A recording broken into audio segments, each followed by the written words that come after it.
Hello दोस्तों, आशा करता हूँ आप सब बढ़िया होंगे। आपके अपने यूट्यूब चैनल जानी टॉक्स में आपका एक बार फिर से स्वागत है। दोस्तों, एचपी फॉरेस्ट गार्ड से संबंधित ये क्लास हमारे लिए 22वीं रहेगी। अगर इससे के पहले की 21 क्लासेज अगर आपने नहीं देखी हैं तो आप हमारे चैनल की प्लेलिस्ट में जाकर देख सकते हैं और अपनी तैयारी को बूस्टअप कर सकते हैं। दोस्तों, आज की इस वीडियो में हम डिस्कस करने जा रहे हैं जनरल साइंस के 50 बहुत ही महत्वपूर्ण प्रश्न जिनके एग्ज़ाम में आने के चांसेस काफ़ी ज़्यादा हैं। तो दोस्तों, चलिए शुरू करते हैं वीडियो को बिना किसी देरी के। आपका पहला प्रश्न है, धावन सोडा का रासायनिक सूत्र क्या है? तो दोस्तों, जो धावन सोडा होता है उसका जो रासायनिक सूत्र होता है वो होता है Na2CO3 और 10H2O। Na2 और CO3 के साथ जो 10 अणु होते हैं वो वाटर के भी होते हैं। आपको दोस्तों कमेंट करके बताना है कास्टिक सोडा का रासायनिक सूत्र क्या होता है। अगला जो प्रश्न है, आंतरिक मानव अंगों के निरीक्षण के लिए एंडोस्कोपी यंत्र के निर्माण में कौन सा कांच उपयोग में लाया जाता है? तो दोस्तों, जो ऑस्टिक फाइबर कांच होता है वह जो एंडोस्कोपी होता है उस यंत्र के निर्माण में प्रयोग में लाया जाता है। और दोस्तों, जो एंडोस्कोपी होती है वो मानव का जो शरीर होता है उनके आंतरिक अंगों के निरीक्षण के लिए प्रयोग की जाती है। अगला जो प्रश्न है, 100 डिग्री सेल्सियस के उबलते हुए जल की अपेक्षा 100 डिग्री सेल्सियस की भाप से हाथ अधिक जलता है, ऐसा क्यों होता है? तो दोस्तों, ऐसा इसलिए होता है क्योंकि भाप होती है, स्टीम होती है, उसमें गुप्त ऊष्मा लगभग 546 कैलोरी प्रति ग्राम पाई जाती है, अतः भाप से हमारा हाथ अधिक जलता है। आपको याद रखना है। अगला प्रश्न है, वातानुकूलन के लिए अपेक्षित आर्द्रता होनी चाहिए। तो दोस्तों, वातानुकूलन के लिए जो अपेक्षित आर्द्रता है वो 60% से 65% के बीच होनी चाहिए। अगला जो प्रश्न है, 3D त्रिविमीय फिल्मों को देखने के लिए किस प्रकार का चश्मा प्रयोग किया जाता है? तो दोस्तों, जो 3D जो मूवीज़ होती हैं उनको देखने के लिए पोलराइड ग्लास युक्त चश्मे का प्रयोग किया जाता है। अगला जो प्रश्न है, भारी जल का क्वथनांक कितना होता है? तो दोस्तों, जो भारी जल होता है ड्यूटेरियम ऑक्साइड DTO, उसका जो क्वथनांक होता है वो 101.42 डिग्री सेल्सियस होता है। अगला जो प्रश्न है, हीलियम तथा ऑक्सीजन का मिश्रण किस रोग के रोगी के लिए प्रयुक्त किया जाता है? तो दोस्तों, अस्थमा के रोगी के लिए हीलियम और ऑक्सीजन का मिश्रण प्रयुक्त किया जाता है। दोस्तों, अगर अभी तक आपने वीडियो को लाइक नहीं किया है जल्दी से वीडियो को लाइक कर दीजिए और हमारे चैनल को सब्सक्राइब करना ना भूलें। अगला प्रश्न है, व्यंजक चूर्ण का सही सूत्र क्या है? तो दोस्तों, जो ब्लीचिंग पाउडर होता है उसका केमिकल फॉर्मूला CaOCl2 है। अगला प्रश्न है, माइटोसिस प्रक्रम या फिर कोशिका विभाजन के पूर्ण होने के पश्चात किसने संतति कोशिकाओं का निर्माण होता है? 200 जो कितनी संतति कोशिकाओं का निर्माण होता है? 200 कोशिका विभाजन पूर्ण होने के पश्चात 2 कोशिकाओं का निर्माण होता है। दोस्तों, जो साइटोकाइनिन हार्मोन है वो कोशिका विभाजन को प्रेरित करता है। अगला प्रश्न है, श्वसन के अंत में आणविक ऑक्सीजन द्वारा ग्लूकोज के पूर्ण ऑक्सीकरण के फलस्वरूप कितने ATP ऊर्जा मुक्त होती है? तो दोस्तों, जो 38 अणु ATP होते हैं वो उतनी ऊर्जा मुक्त होती है श्वसन के अंत में जब आणविक ऑक्सीजन द्वारा ग्लूकोज के पूर्ण ऑक्सीकरण होता है। और ATP की फुल फॉर्म एडिनोसिन ट्राइफॉस्फेट। अगला प्रश्न है, मादा एनोफिलीज मच्छर के आमाशय में प्लाज्मोडियम के अंडे की खोज किस वैज्ञानिक ने की थी? तो दोस्तों, जो आपको पता है जो मलेरिया की खोज है वो रोनाल्ड रोस ने की थी। यही प्रश्न है, प्लाज्मोडियम के अंडे की खोज किस वैज्ञानिक ने की थी? अगला जो प्रश्न है, माइक्रोकोकरा पायोजीन्स नामक जीवाणु से कौन सा रोग होता है? तो माइक्रोकोकरा पायोजीन्स नामक जीवाणु से फोंडाफुसी रोग हो जाता है, आपको याद रखना है। अगला प्रश्न है, एनीमोमीटर यंत्र से क्या मापा जाता है? तो दोस्तों, एनीमोमीटर से वायु की गति मापी जाती है, आपको याद रखना है। अगला प्रश्न है, विटामिन ई का रासायनिक नाम क्या है? तो दोस्तों, विटामिन ई का रासायनिक नाम टोकोफेरोल है और C का स्कोर्बिक एसिड, A का रेटिनॉल, B1 का थायमीन है। अगला जो प्रश्न है, थायमीन कौन सा विटामिन का नाम है? तो दोस्तों, मैंने अभी बताया विटामिन B1 का जो केमिकल नाम है वो है थायमीन। अगला प्रश्न है, ऑक्जेमोमीटर यंत्र से क्या मापा जाता है? तो दोस्तों, जो ऑक्जेमोमीटर यंत्र होता है उससे पौधों की वृद्धि मापी जाती है। आपने क्रिस्कोग्राफ का नाम भी सुना होगा, कमेंट करके बताएं वो किस चीज़ के लिए प्रयोग किया जाता है। अगला प्रश्न है, मधुमक्खियों के काटने पर किस अम्ल के दर्द की अनुभूति होती है? तो दोस्तों, जब मधुमक्खियां काट लेती हैं तो उनमें उनके जो डंक में फॉर्मिक अम्ल पाया जाता है, उसी के कारण हमें दर्द होता है। अगला प्रश्न है, किसी सेल की क्षमता के लिए किस मात्रा का प्रयोग किया जाता है? तो दोस्तों, किसी सेल की क्षमता के लिए एम्पियर घंटा मात्रक का प्रयोग किया जाता है। अगला जो प्रश्न है, किस प्रकार के विकिरणों के उत्सर्जित होने से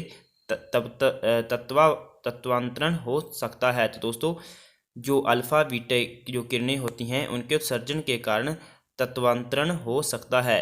अगला जो प्रश्न है, बाइट कंप्यूटर की भंडारण क्षमता दर्शाने का कार्य करता है। एक बाइट में कितने बिट्स होते हैं? तो दोस्तों जो एक बाइट होता है उसमें 8 बिट्स होते हैं और 4 बिट्स को मिला के एक निब्बल बनता है और 1024 बाइट को मिलाकर 1 किलोबाइट बनता है। अगला जो प्रश्न है, किस रोगी की चिकित्सा के लिए रासायनिक पदार्थों का उपयोग क्या कहलाता है? तो दोस्तों किसी रोग की चिकित्सा के लिए रासायनिक पदार्थों का जो उपयोग किया जाता है वो प्रक्रिया कीमोथेरेपी कहलाती है। आपने नाम सुना होगा। अगला जो प्रश्न है, जब हरे और लाल रंग को मिलाया जाता है तो कौन सा रंग उत्पन्न होता है? दोस्तों लाल और हरे रंग के मिश्रण से काला रंग बनता है। अगला जो प्रश्न है, न्यूक्लियर रिएक्टर में मंदक का कार्य करता है। तो दोस्तों जो भारी जल होता है ड्यूटेरियम ऑक्साइड हाइड्रोजन का जो समस्थानिक होता है वो न्यूक्लियर रिएक्टर में मंदक का कार्य करता है।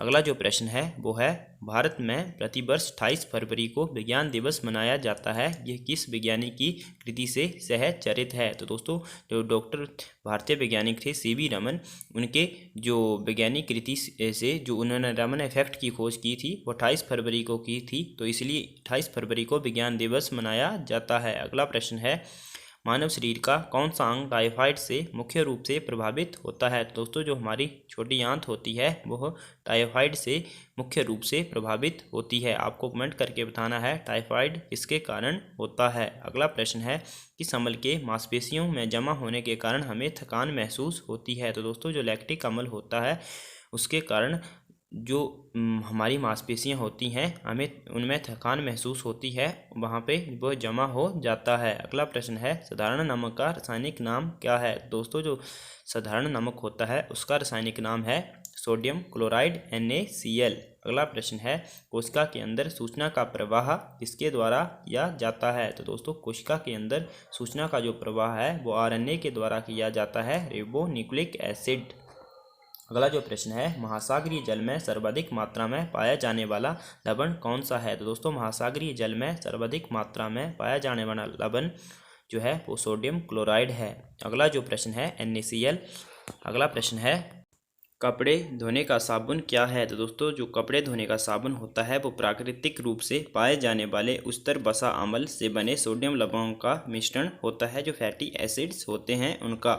अगला जो प्रश्न है, जल की सतह पर बहने वाले तेल की पतली परत में दिखने वाले बहुत रंगों के का क्या कारण है? तो दोस्तों जो तेल की सतह पर जो बहुत सारे रंग दिखते हैं वो प्रकाश का वर्ण विक्षेपण होता है, उसके कारण ये विभिन्न रंग दिखाई देते हैं। अगला प्रश्न है, बेरी रोग द्वारा शरीर का कौन सा तंत्र प्रभावित होता है? दोस्तों जो बेरी रोग होता है उसके द्वारा तंत्रिका तंत्र जो है प्रभावित होता है, हमारा इम्यून सिस्टम प्रभावित होता है और बेरी नामक रोग विटामिन B की कमी से होता है। अगला प्रश्न है, मानव शरीर में औसतन ऑक्सीजन का तत्व कितने प्रतिशत होता है? तो दोस्तों हमारे शरीर में जो ऑक्सीजन है वो 65% होती है। अगला प्रश्न है, रेडार का क्या प्रयोग है? तो दोस्तों जो रेडार होता है उसका जो प्रयोग है वो है रेडियो तरंगों से पदार्थ की उपस्थिति और स्थान निर्धारित करना।